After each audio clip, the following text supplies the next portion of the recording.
wiPodcast. Porque a vida é work in progress. Hello, everyone. Welcome to a new episode of the wiPodcast. Hi, everyone. Today we have a special guest. We have Anne Rajoo. She's a productivity mentor and also a podcast host. And she is originally from Germany, but actually lives in the lovely Mauritius. I guess the background, which is very vivid and summer-like. I'm loving it. Very much. And has started, her life in the corporate world, I guess, working through a lot of pressure, overworking over time, even when she then moved into freelance. Which, made you kind of like have a better relationship with productivity. And now you're helping people have this relationship with productivity, which is more sustainable, more intentional, more aligned with how people want to live and work, right?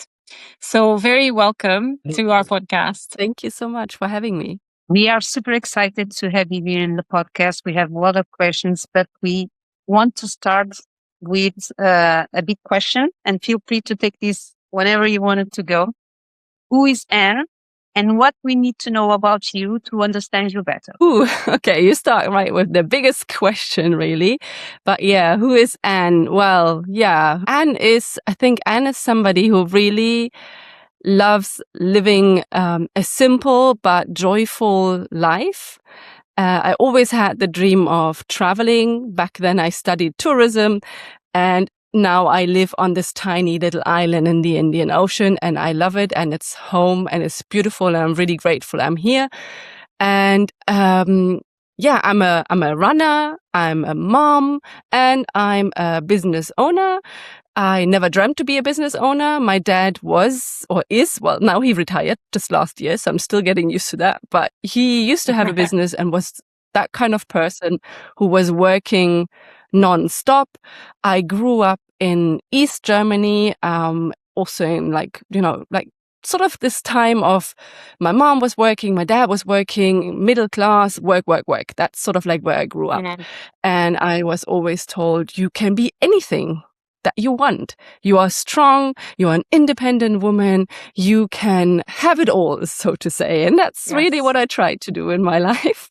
And so, I ended up working in corporate and was trying to climb the career ladder, then eventually had my first child. Loved being a mom, loved it much more than I thought I would love it, and just, went on with life, moved to Mauritius, kept going, tried to, again, climb the career ladder, had my second child, and along the way there was several instances of burnout, or several instances of feeling sort of very, just, unhappy and unfulfilled in a life that looked beautiful. I mean, I live in Mauritius. It's amazing, but I felt not amazing at all. And because I'm that life-loving but simple person, I always wonder, what's going on here? Like, you're doing all the things, you're living your dream life, and you still don't feel good at it. And that's when I started questioning. And I think this is like sort of a summary of, I'm always questioning, I'm always wondering about the world, and always trying to feel the best I can feel. And I think that sort of answers who I am. And I hope that gives a bit of an insight. Yes, that is very interesting. I mean, I don't think it's uncommon, right? Because a lot of us were born, at least in our age, both our parents were working, right? Which, the productivity piece comes into, you need to work hard, grind, and, and you will achieve something. So that's kind of like the narrative that was given to us. And I found it really interesting when you said, I live the perfect life. I'm here in Mauritius, but something inside felt off, right? Almost like, and then you start asking the questions. So what kind of questions did you ask yourself? And also, why did you feel like you could solve this on your, like, how? Because some people, and I went through that as well, and I kept going. I was like, no, I'm gonna get control of this. Yeah. I was like, I kept going. I tried harder. Yeah, try harder. That's It's- typical. Yes. Maybe you went through this phase. Maybe it's It- just a phase, and but that was for me what it was. So yeah, how did Yeah. it look now for you? Yeah, I mean, interesting. Basically, I think one of the main questions or the things that were coming out for me was this idea that I had of myself of being the strong one and the independent one. I remember, for example, when I had my first child, I wanted to do everything by myself. I would hardly let my husband take care of the little guy. It was me. I needed to do it because I'm the mom and I know and I should be able to. And I struggled, for example, with breastfeeding. That didn't work at all. And I put so much pressure on myself of like, but you have to figure it out. Like, that's what you're supposed to do. And, like trying to read the books, listen to the podcast, like just trying all the things that people were telling me to try, just because I really wanted to do things well. And I think this to do things well is definitely something that I grew up with. And like we said, the hard work and the grind, like, it shouldn't be easy. Like if it's easy, it might be not great, or it might be I'm lazy, or I'm trying to find a shortcut. All these things kept coming back to me whenever I tried to look at what's going on here. And and eventually I think how I ended up finding out I can solve this problem was really that after I had my second child, that was just before COVID, I was supposed to go back to my job in marketing in the tourism industry. And the company was having difficulties. And so they had to let me go. And I was like, that's fine. I'm happy to spend more time with my child. Because here in Mauritius, we only have 3-month maternity. And I was like, all good. And I'll find a new job in the new year. And in the new year, we had COVID and there was no jobs to be found. I was like, oh my God, what do I do now? And I became an entrepreneur. Back then, freelance. Now I would call myself rather an entrepreneur than a freelancer. But that was the opportunity to just really reshuffle everything, because the normal timeline didn't apply anymore. I didn't have a 9 to 5. I was working from home with 2 little kids in lockdown. And a lot of my clients were actually from America. So time zone, that means evening work. So it was just completely a new start, and I couldn't work in the traditional way I had learned to work. And I think that sort of opened a bit of this, like, maybe there's a different way. Maybe I can do this differently. It wasn't straightforward. It was definitely still trying to fit into the usual ways of working and being productive. I remember I had a bit of like a sort of not an argument, but an interesting conversation with my husband initially, because I had put an out of office on that said I'm only checking my emails between 10 and 11 a.m. Mauritian time. I will answer, within 24 hours. But if your email arrives after that time, you will have to wait for me. And he sort of said to me, but you will never be successful in business if you put something like that. You've got to be available. How dare you putting it out? I was like, but who says? Who had made that decision that this is how it had to be? I had that out of office myself. You need that out of office. And I wrote it several times in really funny ways. That was the gold out of office. I love it. And I got answers to this out of office. Will you believe it? Like, it's a really interesting response of like, I'm going to copy that thing. Like, this is amazing. But yeah, like, I just had these moments of like, but who has decided that? I'm my own boss now, so I'm going to be the decision maker. Yeah, you can think what you want. Yeah. So it was a bit of rebellious. And I think this is also part of who I am. I'm a little bit rebellious. Like in childhood, I was that crazy pink hair, wanting piercing, then tattoos and getting in fights with my parents about those things. And I think that sort of is still there. It's very muted, as a grown up, but it comes through every now and then. And so I think it was this situation where like the old didn't apply anymore. And I really said like, I'm going to find out how I can make this work, because like I said, I didn't want to be an entrepreneur. I didn't want to be a freelancer. Like I was happy in my go to work and do your thing sort of situation, but I was thrown into it. And then I was, okay, I'm going to build this differently. And then, I mean, I started out as a virtual assistant, had nothing to do with productivity really. But sort of started talking more about this journey of like, I'm going to build this the way I want this. And I'm going to look into how I work best, when I feel productive, how my energy is, what I like doing, what I don't like doing. And I've been talking about it, and I got so much response to it. And then I thought, like, this is sort of going to be a thing.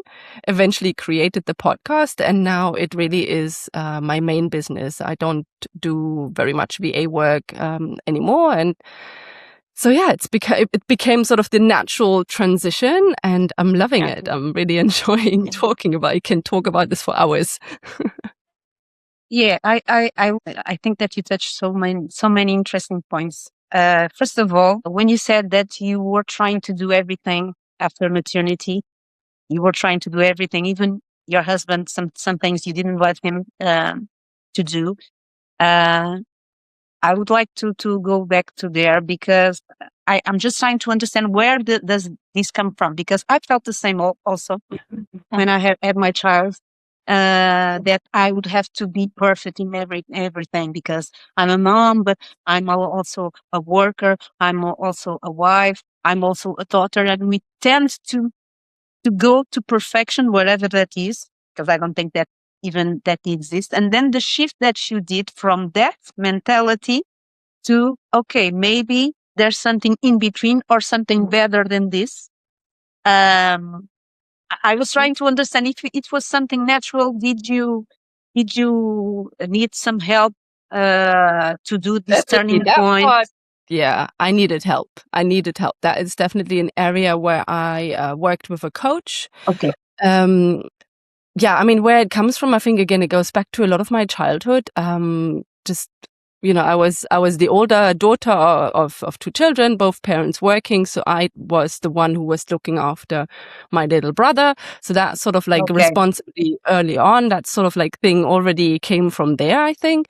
And then overall, like I said, I was told that I can do anything and everything, and that I can handle it because I'm strong and I'm independent and I have a strong will, and I'm smart and all these things, which are amazing. You know, my parents taught me this, and it's wonderful. Like, it's really, you know, like the confidence they instilled in me, I appreciate that for them. But at the same time, it played out in this pattern of, okay, I'll figure it out. I'll do it. I don't need anybody. No husband, no friends, no mom, you know, like never ask for anything, you know. I mean, there was difficult situations in younger life, and I would not go and ask my parents, because I would be like, for support, I'm going to do this somehow. And yeah, so I carried that on.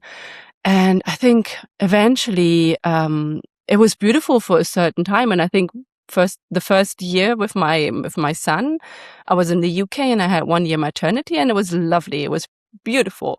And that worked, you know, because I had time. I was with him 24/7. I didn't necessarily need my husband to step in so much. But when I went back to work, and then we moved country, and that's when it started to feel like, oh my God, like I can't do everything. And I still really wanted to find a way to progress in my career. And so it just started to feel really heavy and exhausting. And yeah, and then just like, oh, why am I actually doing it? Like, I have a husband here, a partner, like we're supposed to do this together. And then I do everything. Yeah. I do the house, I do the child, I look after my husband, who also sometimes is like a third kid now, you know, like this is not like, you know, you sit there and you're like, what is going on here?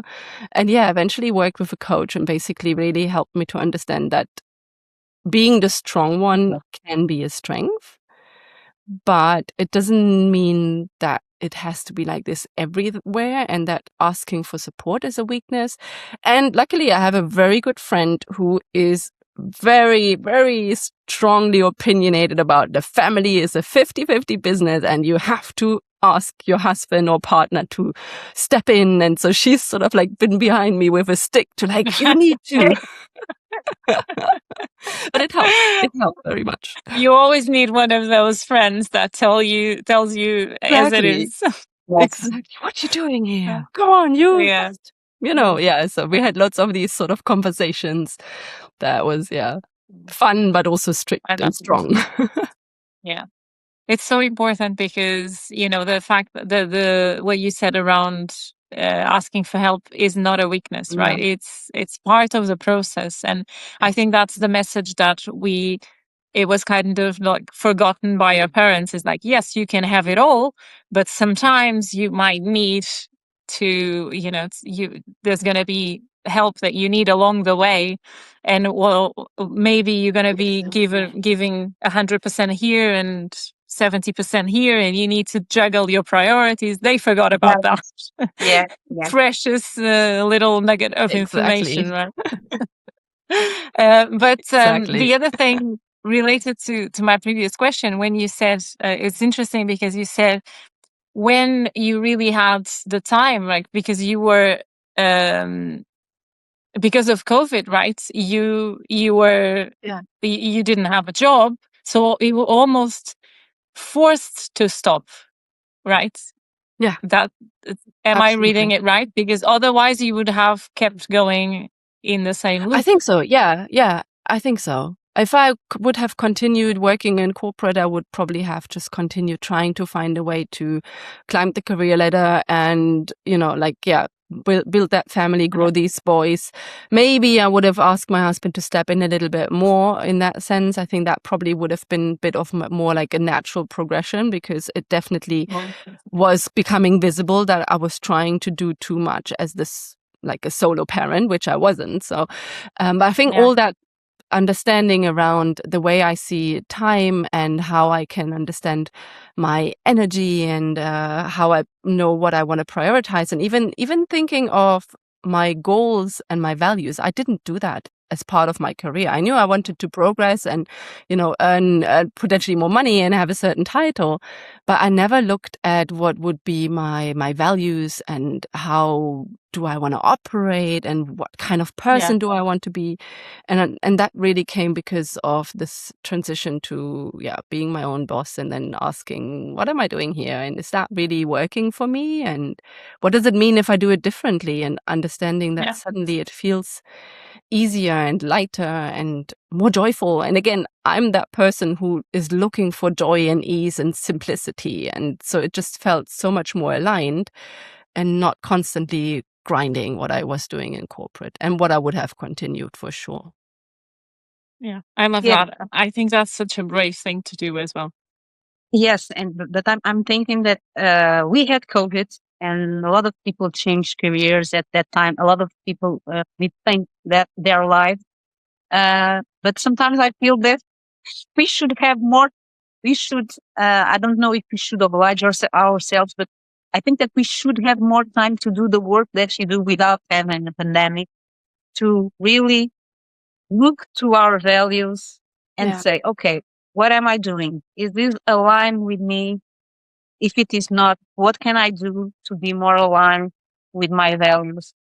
So I think that it's that we should really have time to do that, and the awareness. Sometimes it's the awareness to do that.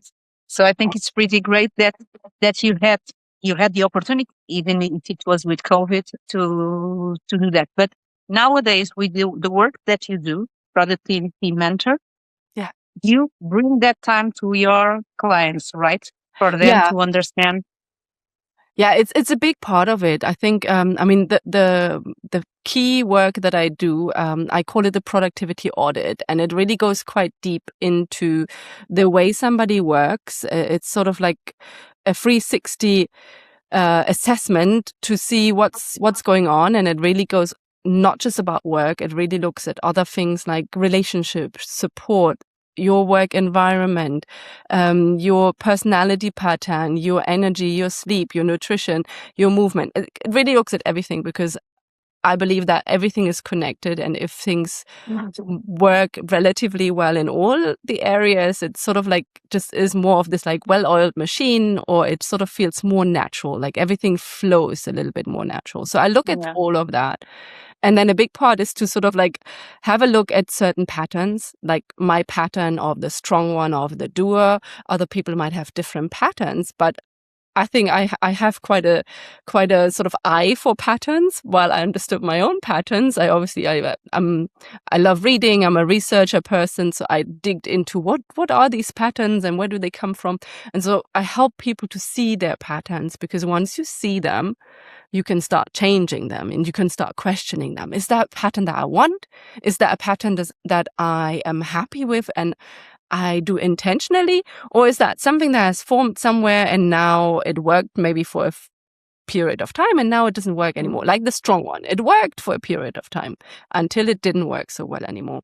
Yeah. So it's the looking at the pattern, and then there is this intentionality and also like zooming out a little bit and like, what do you actually want? What kind of life do you want? Most of my clients are business owners. So what kind of business do you want? Do you want that big business, like lots of money, huge success, hundreds of thousands of clients and all of that? If you want that, cool, we work for that. My clients who come to me, because again, I'm simplistic, they want something easy. They want often something that just gives a lot of time freedom, allows them to be with family. Exactly. So is it structured that way? Does it work that way? And this is where my VA work comes in quite nicely, because with the VA work, the virtual assistance work that I've been doing, I understand systems really well. I discovered that I'm very technical, that I can do all that fancy, tech stuff that people mostly don't like. I actually like that. And so that comes in nicely and is this like little added bonus, I think. Mm-hmm. And then we do a lot of, like simplifying. And that's sort of the audit. And then ongoing, I have a community and there we do a lot of planning actually. Like planning sounds boring and not really exciting, but actually when you do it together in community is one of my most fun things to do. So we do quarterly planning and we do monthly co-working. And with that, this quarterly and monthly, I believe that everyone sort of stays on track. Like we don't go off in like weird directions that we never said we would do. We really look at what worked last quarter. Does that still apply? And a lot of people don't take the time for that or don't have the time. And I hopefully help them create the time, because I really think slowing down and actually really knowing what are you doing is half of this productivity journey, because a lot of times we just get bombarded with messages from do it like this and do it like that and use this tool and launch that thing and be on this social media platform. It's just you're so much in it that you don't actually realize where you're going, and then at the end of the year you look up and you're like, okay, that didn't quite go the way I planned it, because there was no planning. So yeah, that's sort of like what I do and how I help the women I work with. It's fascinating. It's fascinating. And I can see the value. I can see the big value. It's simple, but it really is impactful. Yeah. I really like how the two versions come together, like the virtual assistant, it just helps simplify whatever is going on in your clients' lives at that moment. And I also really like the community planning thing, because this is something that helped me a lot. Like, you like to do your vision boards at the beginning of the year. I always did it, but at the beginning I was not tracking it's same as when you're in corporate, you have your goals and you need to keep track of them. And when you don't have a manager that keeps you on track, then by the end of the year, you don't even remember what your goals are, right? Exactly. Exactly. So when I started doing that with my vision boards, now I do it actually monthly. I check monthly, am I doing this? Yeah, I'm doing this. So by the end of the year, I kind of I know exactly where I'm going to land. Is it what's off? What's going to be above? So, that is so important. I don't think people really see the value of planning and checking in. on their Exactly. plans. It's always that thing that sort of falls off the to-do list when we're busy, when there's something more urgent and more important, and like, oh, I'll do it next week, and then next week becomes next month, and so on and so on. It's just very typical when life is really full, and when maybe planning is not necessarily the natural tendency. You know, like if you can geek out about it, you make sure it fits. But if it's something that you feel maybe a little bit uncomfortable or not very excited about, then it's the thing you're not going to do. It's the first thing that goes out of the window. Yeah. I guess there's a lot of topics here around like accountability. Maybe people like feel As well, exactly. are afraid of, owning that they are the ones that have control of, what's going on. So there's a kind of like a lot of fears around this. Even like I actually made a note to talk to you about, to see what your point of view is in terms of like how people, and you mentioned this, right? Overworking, it becomes like almost a habit because we are afraid of stopping, right? We are afraid of what are we going to see or what we have to face when we stop. And that is also like a nervous system mechanism of keeping you safe, right? Absolutely. I mean, all these things are somehow patterns that we created to keep us safe. Just yesterday, I spoke to someone, young woman, very, very successful, very, like very active, going gym, doing all the things. But at the end of the conversation, she sort of let through that she's doing all of that because she doesn't like to be alone with her thoughts.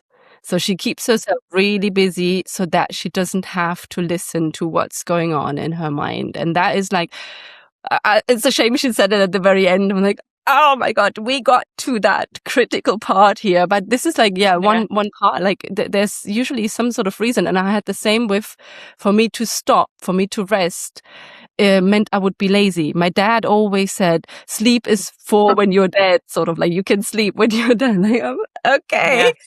But obviously when you have children, and when you have two of them, and my children had like terrible sleep patterns. I tried everything, but they were like the worst sleepers. And there was basically, I don't know, 8 years of next to no sleep. And at some point I was just physically so exhausted, but I wouldn't allow myself to sleep. When my eyes would shut closed, I would be like, no, but you haven't finished with the ironing. You haven't done this.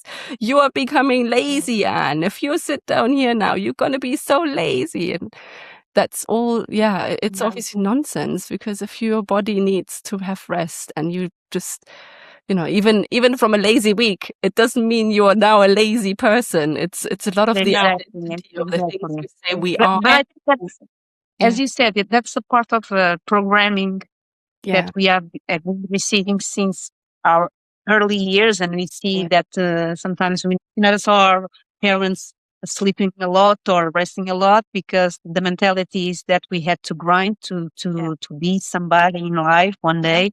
And I think that people see rest, as you said, as laziness, when we should make time for rest.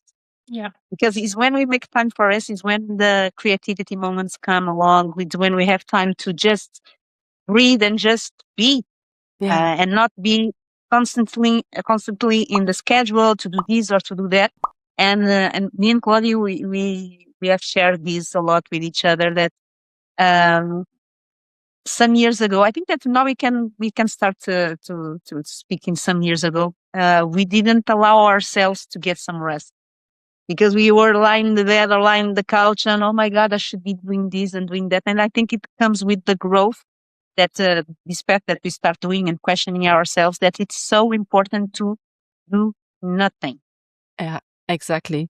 I think a lot of women have really internalized the sort of the output and the doing with the worth that they represent in the world. It's the being a mom, the doing, the mothering, that's what sort of is seen. And if you want to be a good mom, you've got to be really involved with your children. You've got to cook healthy food. You've got to be active. Like I used to go to that buggy gym fit thing, like with the pram in the park and do exercise. Like those things, like this, it's always about the doing, and that means that you value producing in this. Same at work. If like the setup of the 9 to 5, and you've got to be there. I mean, obviously we have a bit more flexibility nowadays, and COVID helped with the whole remote work. But at the end of the day, in most companies, we're still counting the hours that you work rather than looking at the actual output and seeing that. Yes. It's all these messages, and again for women, I think specifically because the working came much later in the evolution, that women would go to work and like sometimes women still part-time working, and so part-time is not a full job, it's not a real job, and the motherhood is not a real job, and that sort of thing. It's all this stuff. Yeah. And so we feel that we have to be doing something so that we create value and that people see us, and I think that's a big part. And it's it just and on top of that, I think all these messages online, I don't know how you feel, but with these online businesses that popped up after, or like that got really big after COVID, it was all about this visibility and, like being here and being everywhere and talking about the next course or the next program and the launch and that sort of thing. And it's all been very, like output, what's the output? What have you created, and what does that mean? Yes. And your I think value is connected with some kind of output. You are not showing an output. What are you doing? Yeah. Exactly. There's a lot of I think for women especially, of course, like for men in a different way, but because they're supposed to be the men of the house, provide, etc. There's also a lot of heaviness in terms of but with us, with motherhood, with taking care of the house, and there's a lot that we still have to rewrite. But I wanted to ask you about the reframing of productivity. So we've talked about like how you overworked, all of that, but what is almost like productivity for you then and now versus now? How would you describe the difference? I think really back then it was the doing all. Everything needed to get done, and it just needed to be near to perfect. And now it's more. And when you say all, is work, the corporate work, the housework, exactly. The boss says you've got to do this.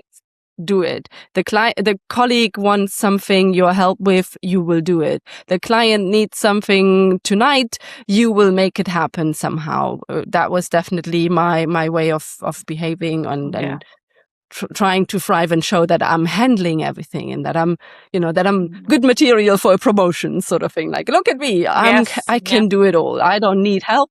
I'm good at this, And then at work, and at not home, complaining, the same, not complaining.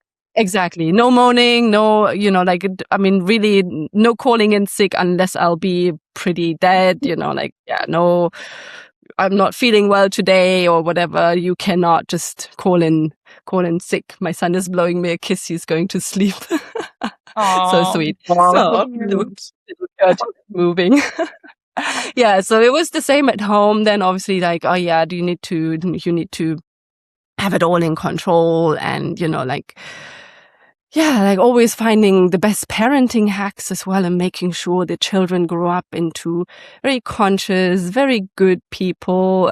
We've got some learning disabilities in the family, and those things, like just always trying to do this really well, and a lot of pressure on myself to do everything all the time and to do it really well. But I think nowadays it's really more questioning, do I really need to do this? Like, does it really matter?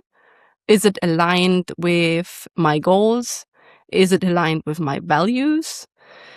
And do I have to do it myself?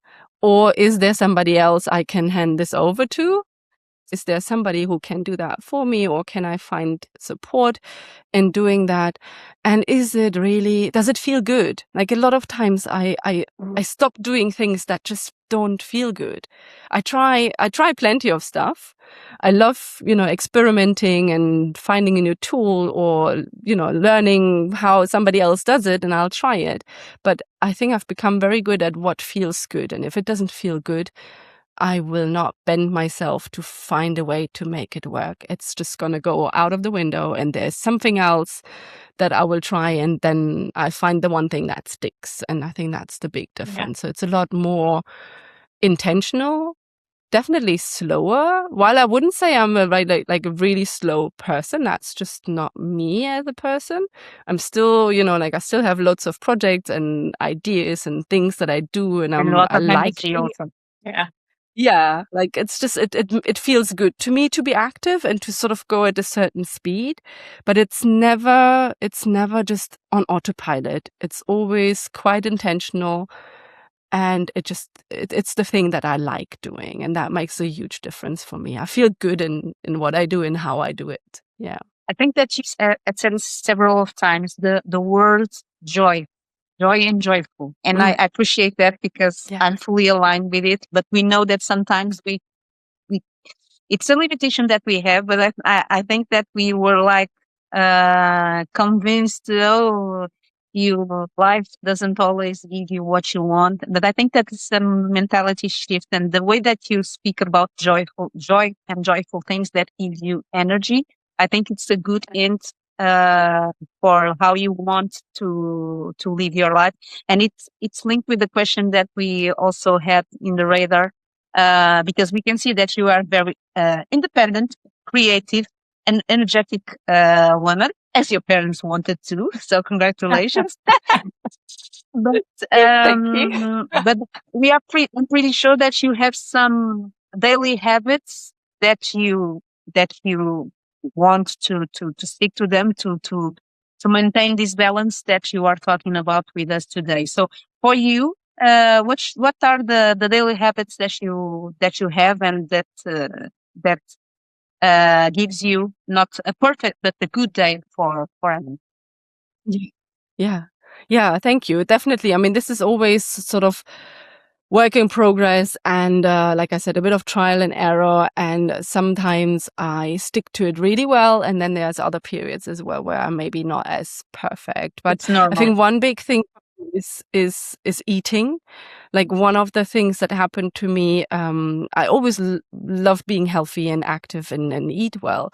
But when I got really busy and when I was sort of like just trying to survive in the whole being productive field, I was eating really crappy food. So that's one habit, is like, have always a good snack in the house, make some nice energy balls or something, like something that I can eat while I'm working, because I am a snack person, but instead of picking the rubbish biscuit or the chocolate, I make sure I have healthy food. So that's definitely one habit. And that's not necessarily the productivity hack. It's just really a lifestyle choice for me.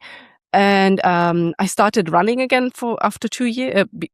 2 years ago. So I used to be a big runner, had children, stopped running altogether, and now running has become a habit again. So it's definitely part of my productivity. Like that. This just feels so much better in my mind if I can do my running. So that's sort of like not so typically work related, but these are two non-negotiables for me. And then when it comes to work, once the kids are out of the house, I walk the dog. That's also part of productivity, because walking the dog sort of like helps me to clear my mind and just think a little bit about the day. And then I get to my desk with my coffee, which I make nicely, and I enjoy my coffee. And I really look at the day, and I plan the day in terms of like, what are my top priorities. I normally pick 3 top priorities, and then I have a little list of nice to haves. If I get to it, great. If I don't get to it, it's not the end of the world. And I usually have one little sort of self-care item. That could be another walk, that could be just a little breather. It could be my favorite coffee later in the day. It's just something that I put there because I would be the person who doesn't really look at those self-care things. So I put that on my to-do list, because otherwise I forget or I will not do anything like that. So that's on a daily basis. And I think then the other bits are really the planning, the quarterly, the monthly, the accountability. And obviously as the tech VA, I look a lot at my systems, and I really take time to have a look into what's working, where do we get blocked? What am I doing repeatedly? Could I create a template here? Is there some sort of new tool? Is there some AI that can support me? So I do that a lot as well, in terms of being aware of the work that I repeatedly do and how could I speed that up. And again, is it the work that I actually personally really enjoy? Then that's nice. But if it's the work that just is a bit like, like, yeah, I have to do it, then I will definitely look for some tool in some sort of more automated or structured way. And then celebrating wins. This is also something I did that, or I started that in this whole, overwhelm and overwork and wanting to be really good at everything. And always thinking of myself, you didn't do enough. At the end of the day, it was like, you still didn't finish that. You still didn't do that. You would just never do enough, sort of thing. That was the words I would use for myself. And then I started celebrating myself for the things I did in the day. So I would take some time at the end of the day to look at, okay, you've done this, done these 10 things, and that's amazing, and you did a great job. And I would literally give me a bit of a pep talk about that. And I would also often go, I'm a coffee and cake person, so I would treat myself to a beautiful cake at the end of the week. But it wouldn't just be like, okay, let's get the cake and move on to the next thing. I made it really into this ritual where I would go there and be like, you deserve this cake now because you did a really good job. You worked, you did all these things. I was doing it intentionally and celebrating, like really celebrating the moment of. So I think that would be the main things that I do, or that are habits and routines. I love that. I really loved when you were talking about joy, but you also told about like it's about how you feel about something. And I think that is the layer that is missing from the old productivity definition, right? Yeah. Because if we add a layer of everything that, let's see how this makes me feel, it makes me feel good, then you automatically are going to be more productive because you're doing it with joy. Yeah. And that is, and also like it's the best, almost like thermometer to see where should I go. Exactly. I guess the last question we want to ask about kind of like what changed for you, and maybe in the daily habits that you explained, what were the boundaries? And maybe not all of them, but maybe like one or two that were really important. You already mentioned the email one, which I think both Anita and I loved it. Maybe I'll take it. But is there anything else that you like in terms of boundaries that you have to implement? Yeah. No, definitely. I mean, boundaries, I'll be honest, it's been in the beginning quite difficult to work from home with 2 children. I mean, they just came in the middle of a podcast recording when I was clear to them that I'm recording, please do not come in. So this has been one of the big challenges, to make them understand that when I'm working, that it's just not okay to just run in and be like crazy. And, I always tell the story. I had actually a Zoom recording, and my oldest son climbed on my desk and is walking in front of the Zoom record. Like, you see his legs, because it was just like, it was havoc here. It was crazy. And it was just driving me crazy. Love that. But yeah, like there was a lot of trying. It's real life. Yeah, it was real life, but it was just totally like, what the heck? Like, why are you doing this? Like, we had a long conversation of like, do not come in this much time. You're going to get rewarded if you let mommy work. Like, it was all the parenting things they tell you to do, and it just didn't work. Otherwise, Right. I tried it. It doesn't work with them, but they have gotten much better, because consistently I would make sure they understood the importance of my work for me, the importance of the work to the family, because I'm working because of the family needing the 2 income streams. And so it's value to them too. Yeah. I did a lot of sharing with them, especially with the older one, just so that he understands what am I doing and why does it matter. Boundary with my husband as well, because sometimes it's very much like, oh, but you're just working from home, and like we have a lot of rain closures. So when it rains heavily here in our summertime, the schools get closed very short notice and very often. Oh. And so there was a lot of the assumption, but you're working from home, so you can take care of the children. I'm like, well, I have work scheduled, I have meetings scheduled. Yeah. Like I can, this is definitely ongoing and not an easy, but at the same time, I probably in the past I would have been, I can do it. Yeah, I'll schedule that meeting for another day. No problem. Now I'm more like, hey, hold on. This is an important meeting to me. It really has an impact on my business. We've got to find a solution here together. And that cannot be just automatically assumed that it's me who provides the solution. And then boundaries around my own work time. Like I could keep working forever because I love what I do. I like working. And so I've got to put boundaries in place. At some point I had alarms that would go off when it's like you're supposed to pick up your children very soon. Ding, ding, ding. You might want to wrap up here. Like I needed alarms because I would just keep working and I would be constantly late for pickup time. Yeah. And then I think boundaries with clients as well. I think this is definitely... All my agreements have very specific times when I work, when I don't work, in terms of WhatsApp response times. Everybody always knows that if it's outside my typical hours, and that means for me in the afternoon when I'm with my children, I'm likely not going to respond unless it's a really...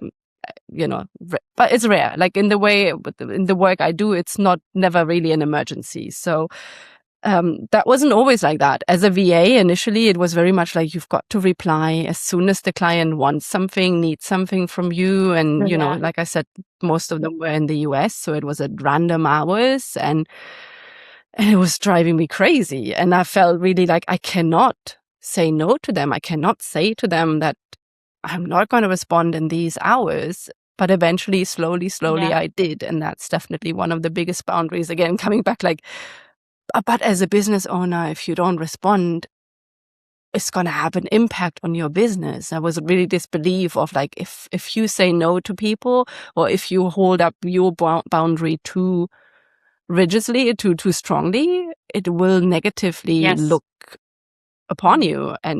But I definitely, I don't think that anymore. This boundary is like a really easy one now. And I really have come to this belief of like, if it doesn't fit for you, then unfortunately you as a client are not a fit for me. And that sometimes can sound a little bit harsh, but in reality, it has shown to me that the right clients with very similar mindsets come to you. Or when I say this to them, they're like, I love that you're saying that. And I think I'm going to copy that from you, like you said with the email, because they actually want a bit of this permission of like, hey, I can do that too. Somebody else is doing that. I could try that.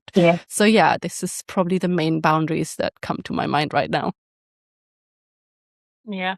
I love that last one that you talked about, because I think you did a shift there coming from a lack mentality, because you were thinking, if I don't respond, they'll leave me and I'll be out of business. You came from that to an abundance mentality. Okay, if they answer wrongly to this, it's because they are not the right type of client for me. So if they are not, let them go and let the good ones for me to come in. So I love that. Yeah. Okay, so I think that we can go to the last question. I think that you already know it, Anne. What is work in progress for you? Oh yeah, work in progress. Well, I am work in progress. I think almost everything is work in progress. I think as we live, as we grow, as our children grow, there's always something that changes, and change is progress. And I think you got it from the conversation that there's always something to try, some experimentation. And definitely as an entrepreneur, I think I just learned to just do something, like create something, put it out into the world, see how it lands, refine, change, try it again, like sort of like constant experimentation. And I think an experiment is progress, because it doesn't really, it takes shape, and progress for me means taking shape. I love that. Yeah, I love Yeah. it too. I really think, thank you so much, Anne. I really, your story really resonates with me because I've been through the same or similar process where I was forced to kind of like stop and think and ask the Yeah. questions. And I'm also doing something of my own now, which is, hard because you need to navigate. Am I doing it right? Exactly like you mentioned. And I'm implementing new boundaries, and, my days look completely different now. Sometimes I go to the yoga in the morning and, just start working at 11 a.m., which is completely different from what I used to do, but it makes me more productive. So I'm testing different things, and I really resonate with a lot of what you said. So thank you so much. I think a lot of people will also identify themselves with the grind, all of that you mentioned. And it's so important because, as we said, awareness is the first step, right? Yeah. When you kind of You like see it. understand, okay, this is actually happening, and then you start asking the questions. That's the key. Exactly. I love that you're doing that, and I love that you're on a similar journey. It's super interesting. It's not an easy one, but I think it's a good one. I mean, that's what I always say. Like, I wouldn't want to go back to my old ways. I definitely prefer the way I do things now and the me who I am now. Yeah, I definitely, I'm still very much in the beginning of what I'm doing, but I feel already so much happier than Brilliant. I was before. So I know that I'm in the right way, in the right path. I just need to keep following the things that make me feel good, exactly like you mentioned. So yeah, thank you so much for sharing. Thank you. Thank you so much for allowing me to share. It was a pleasure. And I love what you guys do, and I love you ladies. So thank you. Thank you very much, Anne. Thank you. Thank you, And and for all of and for you that, everyone listening, please just share, any thoughts on the comments, anything that resonated with you as well, and any questions for us. Let us know. We, of course, will share the contacts for Anne. If you want to know more about productivity hacks, she'll be your gal. Yeah. Thank you very much. Thank you. See you Bye. next time. Bye. Thank you. wiPodcast. Segue-nos no Instagram e ouve no YouTube.